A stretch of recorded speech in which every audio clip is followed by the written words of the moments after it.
மக்களுக்கு நல்லது பண்றதுக்கு அரசியலுக்கு வாங்கடா, கொள்ளை அடிக்கிறது கொலை பண்றதுக்கு கூட அரசியலுக்கு. ஹாய் गाइस, எல்லாரும் எப்படி இருக்கீங்க? நல்லா இருக்கீங்களா? இன்னைக்கு செம்ம சீட பிடிச்சு உங்களுக்காக தூக்கிட்டு வந்திருக்கேன் गाइस. அதான் வந்து வெளில பார்க்க போறோம். சோ வாங்க வீடியோக்குள்ள போலாம். எனக்கு இவர் மேஜ வந்தாலே சிரிப்பு வருது गाइस. போட்டோல தலைவர் ஜெயிச்சிரு கொஞ்சம். ஐயோ. அதாவது சாவு மூலம் மட்டும் இருந்திருந்தா அது எழவு வீடுன்னு நான் கன்ஃபார்ம் பண்ணிருப்பேன். எழவுமாங்க நான் கன்ஃபார்ம் பண்ணிருப்பேன். ஏன்னா கருப்பு ட்ரெஸ் ஜென்சி கூட்டம் அப்புறமேட்டு என்னது ஒரு அழுதுகிட்டு இருக்காரு. ஐயோ காய்ஸ் முடியல காய்ஸ். ஒருத்தன் வந்து சொந்தமா ஜெயிச்சு ஆட்சியில இருந்தா இப்படி ஒப்பாரி வைக்கிறீங்களே. உங்களை மாதிரி வந்து காசு கொடுத்து ஜெயிச்சிருந்து திருட்டு ஓட்டு போட்டு ஜெயிச்சிருந்தா அவ்வளவுதான் என்ன பண்ணிருப்பாங்க? அவங்களே மாலை போட்டு படுத்துப்பாங்க போல இருக்கு. வாண்டடா அவனே வந்து மாட்டிக்கிறானே. உத்தமர் செந்தில் பாலாஜிக்கு வந்து ஹார்டிஸ்க்கு திருடு போச்சுன்னா உடனே யாருமே பேசாம நம்ம உத்தமர் செந்தில் பாலாஜி மட்டும் டக்குனியா வந்தாரு. அவர் யாராவது கூப்பிட்டாங்களா? செந்தில் பாலாஜி தான் திருடுனாலும் யாராவது சொன்னாங்களா? செந்தில் பாலாஜி சொல்லிதான் யாராவது திருடுனாங்கன்னு சொன்னாங்களா? யாருமே இல்லாமல் நானும் அதுக்கு முன்னாடி என்ன பிரச்சனை சொன்னேன், காவல்துறை விசாரிச்சுட்டு இருக்காங்க, விசாரணை முடியும் பிறகு சொல்றோம்னு சொன்னோம். டக்குன்னு செந்தில் பாலாஜி வந்து திசை திருப்பான் ஏன் உடனே வந்து ஆஜரானான்னு தெரியல. உத்தமர் செந்தில் பாலாஜிக்கு வந்து முதல்ல என்ன நடந்துச்சுன்னு விசாரணை முடியட்டும், முடிஞ்ச பிறகு தெரியும். இப்ப திடீர்னு செந்தில் பாலாஜி ஆஜரானது வந்து எல்லாருக்கும் ஒரு சந்தேகம் வந்து இவரே திடீர்னு வந்து பதில் சொல்றாங்க.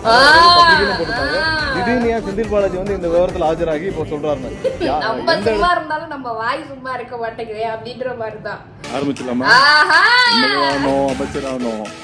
அதோட சந்தோஷமான விஷயம் என்னன்னா, தமிழக வெற்றி கழகத்துடைய அரசியல் கூட்டத்துல பேசுறதா சந்தோஷமான விஷயம். எம்எல்ஏ ஆகி மினிஸ்டர் ஆகி ஒரு மீட்டிங் போனா நிறைய புரோட்டோகால் இருக்கு, இப்படிதான் பேசணும். ஆனா பொதுச்செயலாளர் சொல்லிக்கிறேன், தமிழக வெற்றி கழகத்துல இந்த பேச்சுல புரோட்டோகாலே கிடையாது. நான் இங்க அமைச்சரா வரல, எம்எல்ஏவா வரல, தமிழக வெற்றி கழகத்துடைய தொண்டனா வந்திருக்கேன்.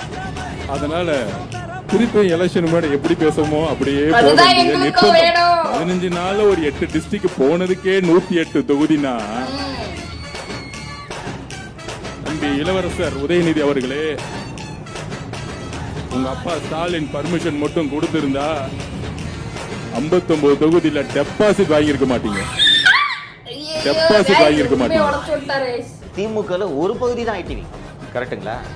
விஜயோட மொத்த கட்சி ஐடிவியா? நீங்க அதே மாதிரி மற்றவங்க எல்லாம் பண்ற மாதிரி நீங்க விஜய் மீதும் ஆபாச தாக்குதலை நீங்கள் அள்ளி விட்டீங்கன்னா நீங்க அவங்க கிட்ட மேட்சே கிடையாது. ஆமா. ஐயோ गाइस, கிங்கு கிட்டே போட்டியா?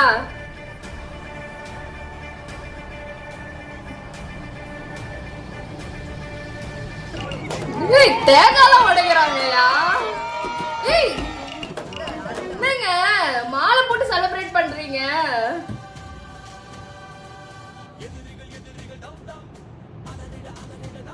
ஐம்பத்தாறு வருஷம் गाइस, பஸ்ஸே வராத இடத்துல இப்ப பஸ் நிக்குது. மக்கள்லாம் அதுல பயணிக்கிறாங்க. போக்குவரத்து தொடங்கிய காலத்துல இருந்து இன்னைக்கு வரைக்கும் இந்த கொட்டக்குடி மலை கிராம மக்களுக்கு பேருந்து சேவைன்னு ஒண்ணு இருந்ததே இல்லை. சொல்ல போனா சீரியஸா எனக்கு என்ன சொல்றதுன்னு தெரியல. நம்ம வந்து இங்க வந்து என்னது 1 hour ஒன்ஸ் பஸ் வர நமக்கே வந்து இவ்வளவு கஷ்டமா இருக்குன்னா போயிட்டு வர்றதுக்கு டிராவல்ல, அங்கெல்லாம் பஸ்ஸே இல்லை. பஸ் ஸ்டார்ட் ஆன டைம்ல இருந்து பஸ்ஸே இல்லை. இப்பதான் பஸ் ஃபெசிலிட்டிஸ் வருதுன்னா அப்ப எப்படி இருக்கும் நீங்க நினைச்சு பாருங்க. திருவிழா மூடு இருக்கும், அந்த மாதிரி இருக்கும். 36 ஆண்டு கால கோரிக்கை இது. பள்ளி மாணவர்களோட நலன் கருதி கொட்டக்குடி மலை கிராமத்துக்கு தமிழ்நாடு அரசு போக்குவரத்து தொடங்கியிருக்காங்க. முதலா மலை கிராமத்துக்கு வந்த அரசு பேருந்துக்கு ஆரத்தி எடுத்து தேங்காய் உடைச்சு இனிப்பு கொடுத்து அந்த பஸ்ஸினுடைய ஓட்டுநர் நடத்துனருக்கு மாலை போட்டு உற்சாகமா வரவேற்பு கொடுத்திருக்காங்க இந்த மலை கிராம மக்கள். ஓ गाइस, அவங்க எந்த அளவுக்கு அதை செலிப்ரேட் பண்றாங்க நீங்க பாருங்க. அப்போ எப்படி என்ன சொல்றது, அவ்வளவு நாள் வந்து பஸ் ஃபெசிலிட்டிஸே இல்லாம எவ்வளவு கஷ்டப்பட்டிருப்பாங்க. என்னால நம்ப முடியலங்க. இப்ப காசு இருக்கிறவன் செலவு பண்ணி போயிடுவான். காசு இல்லாதவங்கலாம் என்ன பண்றது சொல்லுங்க? நடந்து போகணும், யாருக்கையாவது லிஃப்ட் கேட்டு போகணும். அப்போ அங்க கூட பஸ் அது வண்டி ஃபெசிலிட்டிஸ் அதிகமா இருக்கிற மாதிரி கூட தெரியல அந்த இடத்துல எல்லாம். அப்ப பாருங்க எவ்வளவு கஷ்டம் பாருங்க. Thank God. அண்ணா மாற்றம் இல்ல சொன்னீங்களே, இந்த மாற்றம் போதுமா? என்னடி இது?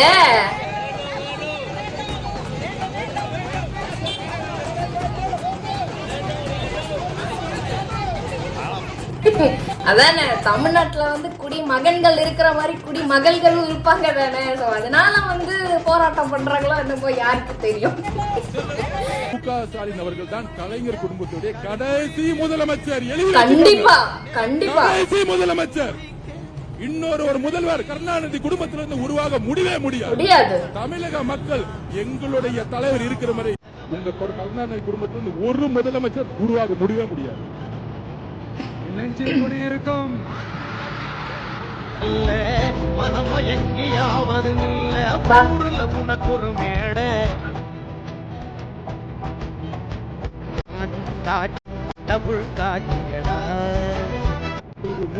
சீரியஸாங்க அதான் ப்ரோ சொல்றது 100% உண்மை. எம்ஜிஆர் இருக்கும் போது எப்படி இந்த திமுக கட்சி வரவிடலையோ அந்த மாதிரி விஜயண்ணா இருக்கும் போது இந்த திமுக கட்சி இல்லாமே போக போது.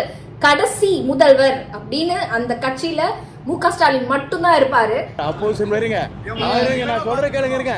அப்போ இருங்க, இல்ல அப்படி தோணியெல்லாம் மாறவே இல்லை. அப்போசிஷன் பார்ட்டியை கூட எங்களை அப்ரிசியேட் பண்ணுவாங்க. என்னையெல்லாம் நான் அந்த மாதிரி பாணிக்கு உள்ளவன் அல்ல. முதல்ல நீ கேட்டது வந்து எப்படின்னா, ஒரு குறிப்பிட்ட டைம் கொடுங்க. நீங்கள் வந்து சட்டம் ஒழுங்கு பாதுகாக்கணும்னா அதுக்கு தகுந்த பாதுகாப்பு அரணை உருவாக்கணும். நீங்கள் இருங்க. அது மாதிரி ஒவ்வொன்றும் படிப்படியாக இப்போ முதலமைச்சர் செஞ்சுட்டு வருது. செய்யறதுக்கு ஒரு பிரீத்திங் டைம் கொடுக்கணும் இல்லையா? கண்டிப்பா. நீங்கள் ஒரு வீடு புண்ணியாத்தினை பண்ணிட்டு வீட்டுக்கு போனால் எவ்வளோ நாள் ஆகுது போய் செட்டில் ஆகுது? அதுக்கே நீங்கள் மாசத்துக்கு ஆகுது. பதில் சொல்றது எங்களுக்கு போன்றவர்களுக்கு இருக்கிற கஷ்டங்கள் நீங்க உணர வேண்டும். வேற அப்போசிஷன் வேறங்க. கேள்வி யார் வேணாலும் கேட்டுடலாங்க. அந்த இடத்துல இருந்து பண்றவங்களுக்கு தான் தெரியும். அதாவது ஆஸ்ட்ரேஜ் தெரியுமா? ஆஸ்ட்ரேஜ் அந்த கதை தான். அந்த இடத்துல இருந்து பண்ணும்போது அவங்க எவ்வளோ அதை வந்து எடுத்து எவ்வளோ எஃபிஷியண்டா அதை கொண்டு போறாங்க, எங்கேயுமே ஸ்டாப் ஆகாம அப்படின்றத வந்து பார்த்து செயல்படுத்துறதே ரொம்ப ஒரு டாஸ்கா இருக்கும். நம்ம கேள்வி யார்கிட்ட வேணாலும் கேட்டுடலாம். அதை பண்றவங்களுக்கு தான் தெரியும் அதோட எஃபர்ட்ஸ் என்னன்றது.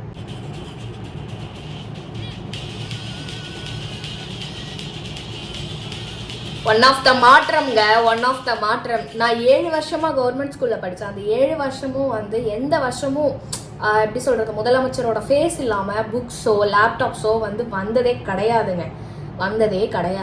எல்லாத்துலயுமே வந்து அவங்களோட ஃபேஸை வந்து பதிச்சுதான் வந்து கொடுத்தோன்னு ஐடென்டி பண்ணிட்டே இருப்பாங்க. ஆனா நம்ம சிஎம் எப்படின்னா, நம்ம என்ன பண்ணாலும் நம்ம தான் பண்ணோம்னு தெரிஞ்சா என்ன, தெரியல நம்ம மக்களுக்கு பண்றோமா அவ்வளவுதான், ஸ்டூடெண்ட்ஸ்க்கு பண்றோமா, ஸ்டூடெண்ட் கஷ்டப்படாம இருக்காங்களா அவ்வளவுதான் அப்படின்ற மாதிரி இருக்கு கைஸ் இதெல்லாம் பார்க்கும்போது. அதை பார்த்து மேயர் முதல் எதிர்கட்சி தலைவராக இருக்கக்கூடிய உருட்டு உதயநிதி வரை அத்தனை பேருக்கும் இன்னைக்கு நவதாரங்களிலும் உங்களுக்கு புகை வருகிறது.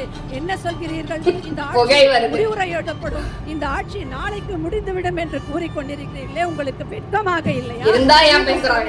எப்போதுமே வெட்கம், மானம், சூடு சொரணை எதுவுமே கிடையாது.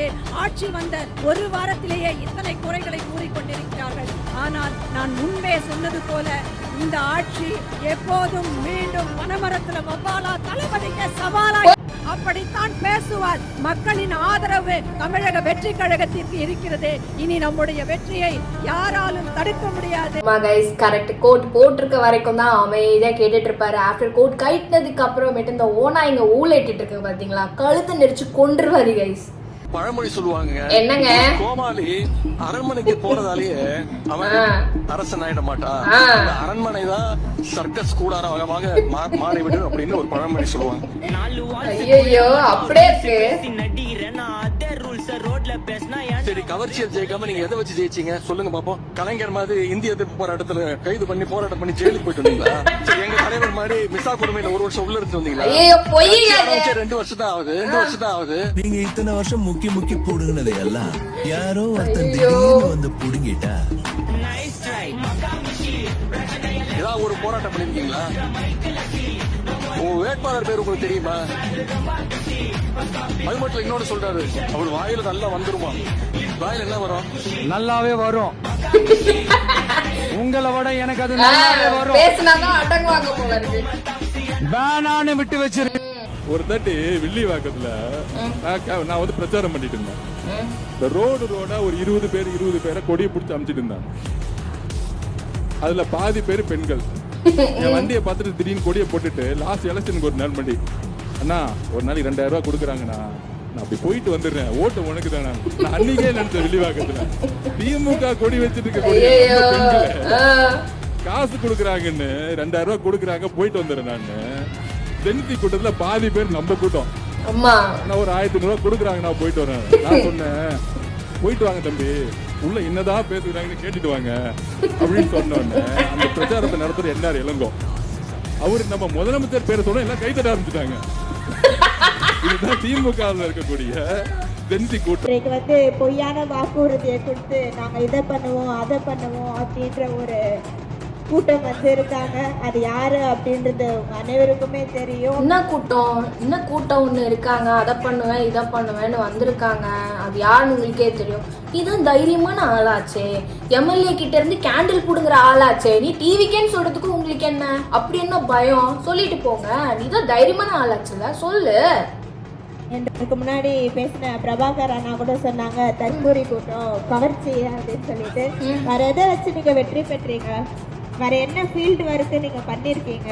அதாவது வீட்டுக்குள்ளேயே இருந்துகிட்டு ப்ளீச்சிங் பவுடருக்கு பான்ஸ் பவுடர்னு சொல்றதுக்கும் கொசு வழங்கும் திட்டம், கொசு வந்து உற்பத்தி பண்ற திட்டத்துக்கு நீங்க வந்து அதுல வந்து இன்ட்ரெஸ்ட் காமிச்சுக்கிட்டு இருந்தீங்கன்னா டிவிகே சைட்ல இருந்து என்ன பண்ணாங்கன்றது தெரியாது. சரியா? கொஞ்சமாவது வீட்டை விட்டு வெளியே வந்து டிவிகே சைட்ல ஆதரிப்போம். நீங்க வந்து தெரிஞ்சுக்கிறீங்களா இதெல்லாம் பண்ணிருக்கோம் எங்க சைட்ல இருந்து. உட்காந்து டிவிகே தொண்டை யாருக்கிட்டவாலும் கேட்டு வரங்க, உட்காந்து சொல்லுவோம். சரிங்களா? இன்னும் கொஞ்ச நாள்ல பாரத பிரதமர் நம் தலைவர், பாரத பிரதமர் நம் தலைவர். ஒருத்தருடைய வெற்றியை பார்க்கும் போது கொஞ்சம் எரிச்சல் வரத்தான் செய்யும். ஆனா இப்படியாப்பட்ட எரிச்சல் எல்லாம் பார்க்கவே முடியாதுமா. கடலை விட மிகப்பெரிய வயிற்றெரிச்சல்கள் தினம் தினம் தினம் தினம் தினம் டெய்லி நாளுக்கு நாள் விமர்சனங்கள் போய்கொண்டே இருக்குது. விமர்சனங்களை பற்றி நாங்க காதுலயே வாங்க மாட்டோம். ஏன்னா தலைவர் நம்முடைய முதல்வர் சொல்லிட்டாரு, நீ விமர்சனம் பண்ணிக்கிட்டே இரு, நான் வளர்ந்துகிட்டே போறேன். அதான் உண்மை. உதயநிதி அவர்கள் சொல்கின்றார் கவர்ச்சி அரசியல். புரியல, கவர்ச்சின்னா என்ன? அது வேற மாதிரி இருந்தா அது கவர்ச்சி. தலைவருடைய முகத்தை பார்த்தாலே ஒரு அழகு கம்பீரம். கவர்ச்சி சொல்றது அவர் பண்ணாத சினிமால கவர்ச்சியா சொல்லுங்க. அதெல்லாம் எடுத்து போட்டுக்கிட்டு இருக்காங்க, அதெல்லாம் பாருங்க, உங்கள்தே நீங்களே பாருங்க. நீங்க பண்ணாத கவர்ச்சியை விட அண்ணன் ஒன்றும் பண்ணிடல. சரியா? ஸோ அவ்வளோதான் கைஸ் வீடியோ. ஹோப்ஃபுல்லி இந்த வீடியோ உங்களுக்கு ரொம்ப பிடிச்சிருக்கும்னு நினைக்கிறேன். நெக்ஸ்ட் ஒரு சூப்பரான வீடியோ உங்களை பார்க்குறேன். பாய். மக்களுக்கு நல்லது பண்றதுக்கு அரசியலுக்கு வாங்கடா, கொள்ளை அடிக்கிறது கொலை பண்றதுக்கு அரசியலுக்கு